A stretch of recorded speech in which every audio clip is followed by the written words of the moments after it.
दोस्तों नमस्कार, स्वागत है आपका आपके अपने YouTube channel Gurukul academy Chhatarpur में। तो दोस्तों, जैसा कि हम क्लास 11th की मैथ को सॉल्व कर रहे थे, जिसमें अपन चैप्टर 1 जो था समुच्चय सेट्स उसको हम पढ़ रहे थे, उसमें अपन प्रश्नावली 1.3 तक पहुंच गए थे।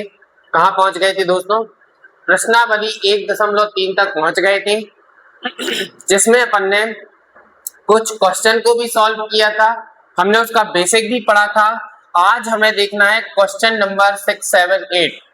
तो इस एक्सरसाइज में जो 8 सवाल हैं उसमें हमें 6, 7, 8 देखना है। 5 तक अपन कंप्लीट कर चुके थे, तो जिसने अगर ये इससे पहले की क्लास नहीं देखी है तो जाकर के उसको देखिए, अपना बेसिक कंप्लीट कीजिए। और जो नए हैं इस चैनल पर वो इस चैनल को सब्सक्राइब कर लीजिए और वीडियो के लास्ट तक जरूर बने रहिए। क्यों? क्योंकि ये जो सवाल है ये अपन उड़ाने वाले हैं, है ना। तो आइए हम देखते हैं क्वेश्चन को। क्वेश्चन हमारा 6 क्या है? क्वेश्चन नंबर 6 कह रहा है कि निम्नलिखित अंतरालों को समुच्चय निर्माण रूप में लिखिए। भैया मेरे इससे पहले वाला जो अपन ने क्वेश्चन सॉल्व किया था वो हमें समुच्चय रूप में दिया गया था, उसको हमने चेंज किया था अंतरालों में। अब हमें ये अंतरालों में दिया गया है, हमें चेंज करना है समुच्चय में, ठीक है ना। इसके लिए हमने आपको एक चीज बताई थी। क्या बताया था? हमने बताया था कि अगर आपको ये वाला ब्रैकेट लगाना हो, ठीक है ना, तो ये जब अपन ब्रैकेट लगाते हैं इसका मतलब होता है खुला अंतराल। क्या होता है? खुला अंतराल। अगर अपन ये वाला लगाते हैं तो इसका मतलब होता है बंद अंतराल। क्या होता है? बंद अंतराल, ठीक है ना। अगर अपन ये वाला साइन लगाते हैं, अगर ये वाला ब्रैकेट लगा हुआ है तब आप ये साइन लगाएंगे। अगर आपके पास ये बड़ा वाला ब्रैकेट लगा हुआ है तब आप ये वाला साइन लगाएंगे, ठीक है ना। बस अगर आपने इतनी चीजों को दिमाग में बिठा लिया, समझो आप इस सवाल को आसानी से सॉल्व कर पाएंगे, ठीक है ना। तो आपको अगर छोटा ब्रैकेट है तब आपको ये छोटे का साइन लगाना है और इसका मतलब जो होता है वो होता है खुला अंतराल। अगर आपके पास बड़ा ब्रैकेट है तब आपको बराबर और बराबर के साथ ये वाला साइन लगाना है, ठीक है ना। इसका मतलब होता है बंद अंतराल। अब अपना क्वेश्चन नंबर 1 क्या कह रहा है? क्वेश्चन नंबर 1 में बंद जो है वो अंतराल कैसा है? खुला है, खुला अंतराल है और लिखा है -3 और 0। तो आपको इसको क्या करना है? -3 और 0 को समुच्चय निर्माण रूप में लिखना है। कैसे लिखना है?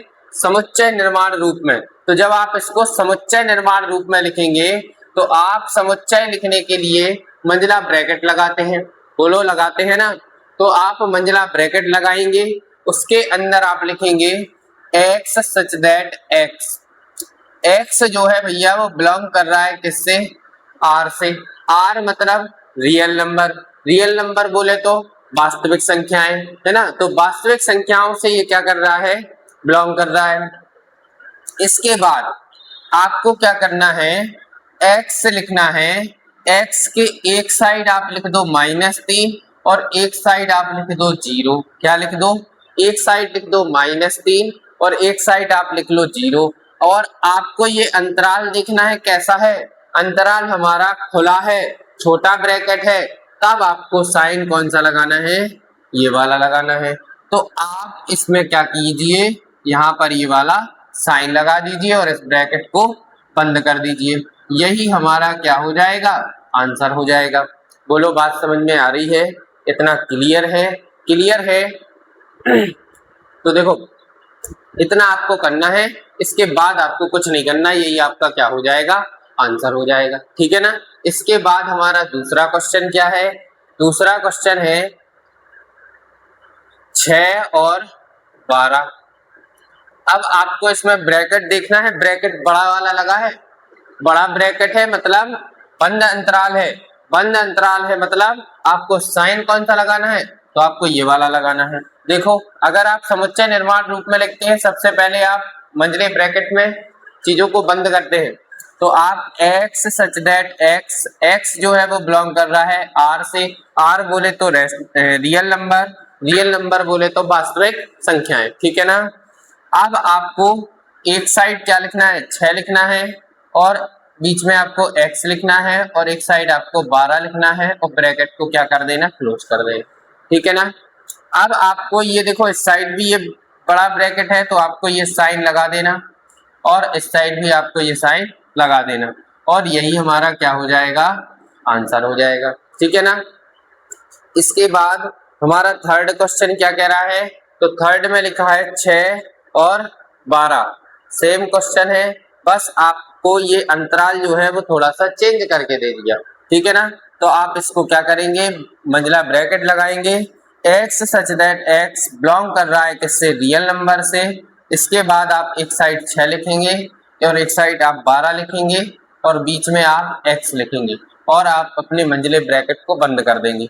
अब आप देखिए इस साइड जो है वो क्या है, खुला अंतराल है, तो खुले अंतराल के लिए हम साइन कौन सा लगाते हैं, ये वाला, ठीक है ना। इसके बाद इस साइड बंद अंतराल है तो आप इस तरीके से लगा देंगे, है ना। तो इसका मतलब क्या हो जाएगा कि x जो है वो बड़ा है 6 से, x जो है वो बड़ा है 6 से, और x जो है वो 12 के बराबर है और 12 से छोटा है, ठीक है ना। बात समझ में आ रही है ना। इसके बाद है हमारा चौथा क्वेश्चन। चौथे क्वेश्चन में भैया आपको क्या करना है, तो चौथे में -23 है और 5 है। अब जब आप इसको समुच्चय निर्माण रूप में लिखेंगे तो आप कैसे लिखेंगे, x सच दैट x जो है वो बिलोंग कर रहा है रियल नंबर से। इसके बाद एक साइड आप -23 लिख लो, बीच में x लिख दो, और एक साइड आप 5 लिख लो, और इस ब्रैकेट को क्या करेंगे, क्लोज कर देंगे, है ना। इसको हम थोड़ा नीचे लिख ले रहे हैं, वहां पे आ नहीं रहा, इधर लिख लेते, है ना।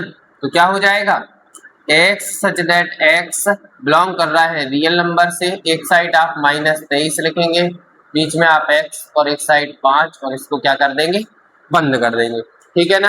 अब आपको ध्यान देना है, आपके पास जो ये साइन है ये कैसा है, बंद अंतराल है, तो बंद अंतराल के लिए आपको क्या करना है, ये वाला साइन लगा देना। इस साइड भी बंद अंतराल है तो इस साइड भी, इसका मतलब है कि -23 के बराबर भी है और उससे बड़ा भी है, कौन, x। और इस साइड कह रहा है कि x जो है वो 5 से छोटा है और 5 के बराबर भी है। क्लियर है दोस्तों, तो यही हमारा क्या हो जाएगा, आंसर हो जाएगा, ठीक है ना। तो अगर आपने बेसिक पढ़ा है, अगर आपको चीजें क्लियर है, तो आप बहुत आसानी से इनको उड़ा देंगे। इसके बाद हमारा 7वां क्वेश्चन है, निम्नलिखित में से प्रत्येक के लिए आप कौन सा सार्वत्रिक समुच्चय प्रस्तावित करेंगे। अब भाई हमने इतने सारे समुच्चय पढ़े, जैसे एकल समुच्चय पढ़ा हमने, समान समुच्चय पढ़ा हमने उप समुच्चय पढ़ा हमने, है ना, एकल समुच्चय पढ़ा, अधि समुच्चय पढ़ा। तो अब हमें इसके बाद देखना है सार्वत्रिक समुच्चय क्या होता है ना। तो सार्वत्रिक समुच्चय किस बला का नाम होता है, देखो नाम से ही स्पष्ट है, सार्वत्रिक मतलब ऐसा समुच्चय जो सबके लिए क्या हो, समुच्चय हो, है ना, मतलब जिसके अंदर सारी चीजें आ जाती। जैसे इधर वो कह रहा है कि समकोण त्रिभुजों का समुच्चय, तो भाई समकोण त्रिभुजों का समुच्चय मतलब समकोण त्रिभुज कैसे बनाते हैं, ऐसे बनाते हैं, ये क्या है, समकोण त्रिभुज। तो समकोण त्रिभुज के लिए आपके पास जो समुच्चय होगा वो क्या होगा, त्रिभुजों का समुच्चय होगा, या आप लिख सकते हैं सभी बहुभुजों का समुच्चय, है ना। बहुभुज में सभी तरह की भुजाएं, सभी मतलब क्या आ जाते त्रिभुज आ जाते। तो आप या तो त्रिभुजों का समुच्चय लिख सकते हैं, क्या लिख सकते हैं, त्रिभुजों का समुच्चय, त्रिभुजों का समुच्चय, या आप लिख सकते हैं कि सभी बहुभुजों का समुच्चय या सभी त्रिभुजों का समुच्चय, है ना। तो ये क्या कर रहा है भैया, ये क्या हो जाएगा, इसके लिए क्या हो जाएगा, सार्वत्रिक समुच्चय हो जाएगा, है ना, यूनिवर्सल सेट्स। तो इसको हम क्या बोलते हैं, यूनिवर्सल सेट्स, ये इसका साइन होता है। तो समकोण त्रिभुज क्या हो जाएगा, इसके लिए जो सार्वत्रिक समुच्चय होगा वो क्या होगा, सभी त्रिभुजों का समुच्चय, या आप लिख सकते हैं सभी बहुभुजों का समुच्चय। नेक्स्ट क्वेश्चन कह रहा है कि समद्विबाहु त्रिभुजों का समुच्चय। मेरे भैया अब समद्विबाहु क्या होता है, समद्विबाहु त्रिभुज जिसकी दो भुजाएं कैसी होती हैं, बराबर होती हैं, तो उसको हम क्या कहते हैं, समद्विबाहु त्रिभुज। क्या कहते हैं, समद्विबाहु त्रिभुज जिसकी दो भुजाएं बराबर होती हैं। तो ये भी किस में आ जाएगा, आप लिख सकते हैं सभी त्रिभुजों का समुच्चय, है ना। क्या लिखेंगे, सभी त्रिभुजों का समुच्चय।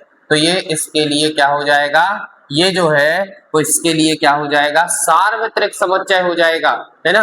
दोस्तों इस तरीके से हमने क्वेश्चन नंबर 7 को देखा। अब आपको आगे क्वेश्चन नंबर 8 देखना है, लेकिन 8 से पहले ये आपके पास सार्वत्रिक समुच्चय की डेफिनेशन है, तो आप इसका स्क्रीनशॉट लेके बढ़िया रख लीजिए, है ना।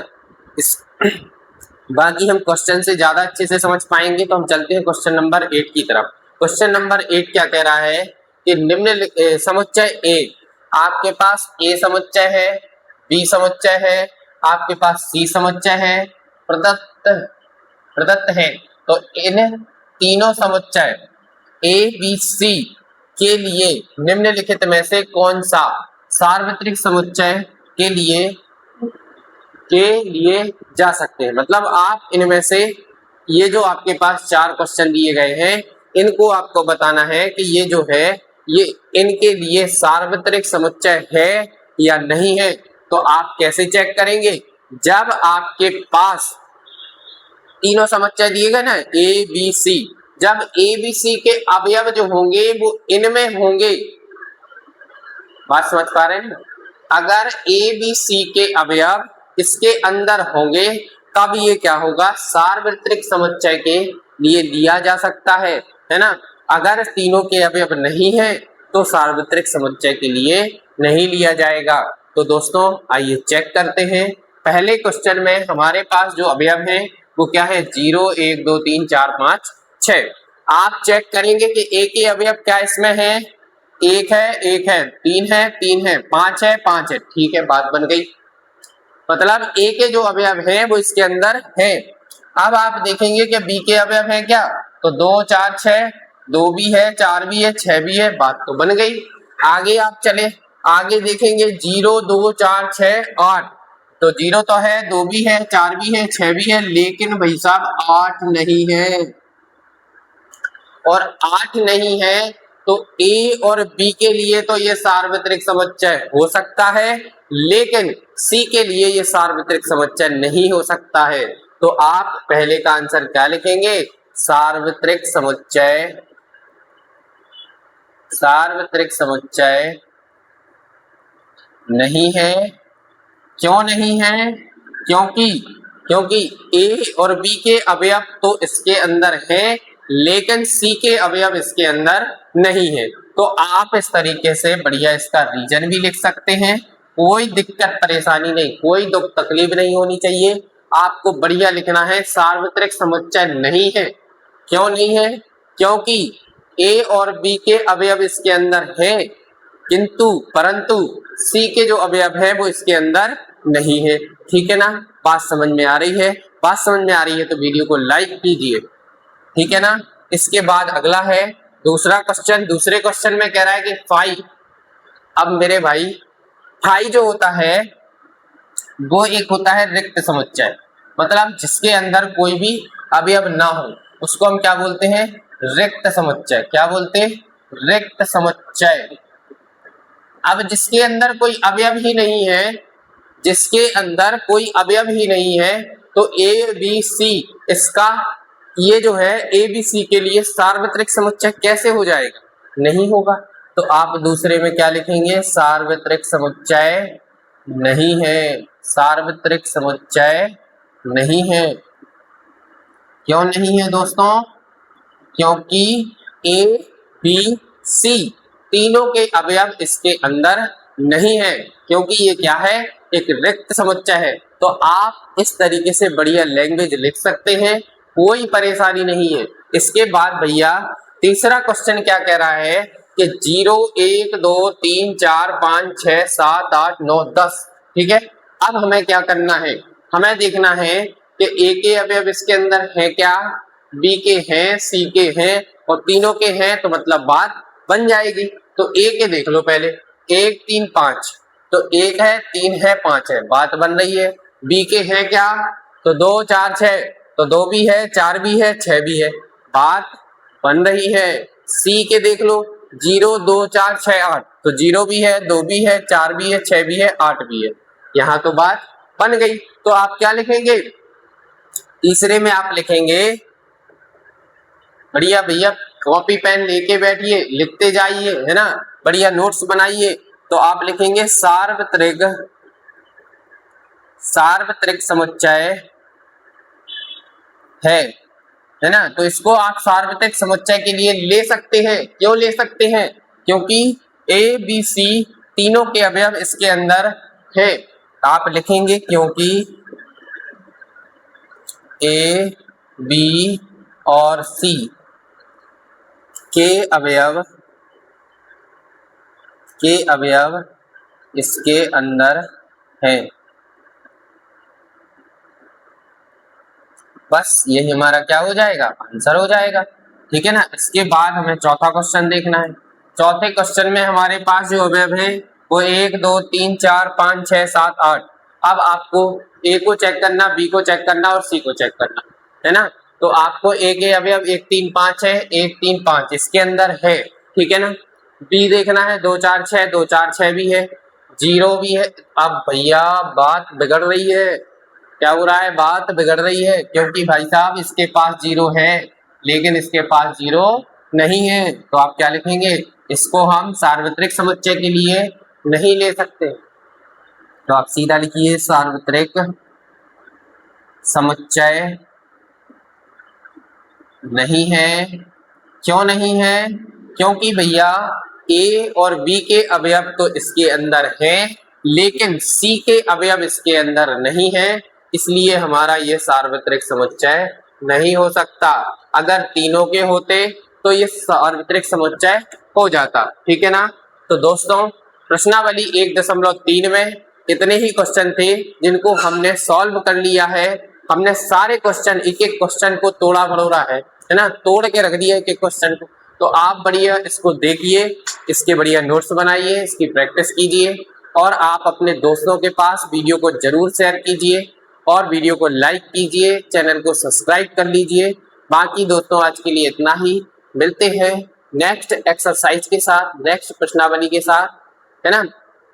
और दोस्तों अगर आप पीडीएफ वगैरह चाहते हैं या आप ऑनलाइन तो पढ़ रहे हैं, आप हमसे ऑफलाइन जुड़ना चाहते हैं, तो इसके लिए आपको ये हमारा जो है वो कॉन्टेक्ट नंबर है 9131080558। अगर आपको किसी भी प्रकार की इंफॉर्मेशन चाहिए, आपको इसके पीडीएफ वगैरह चाहिए, आप अगर ऑफलाइन जुड़ना चाहते हैं तो आप इस नंबर पर कॉल कर सकते हैं या आप इस नंबर पर मैसेज कर सकते हैं, आपको सारी इंफॉर्मेशन दी जाएगी, ठीक है ना।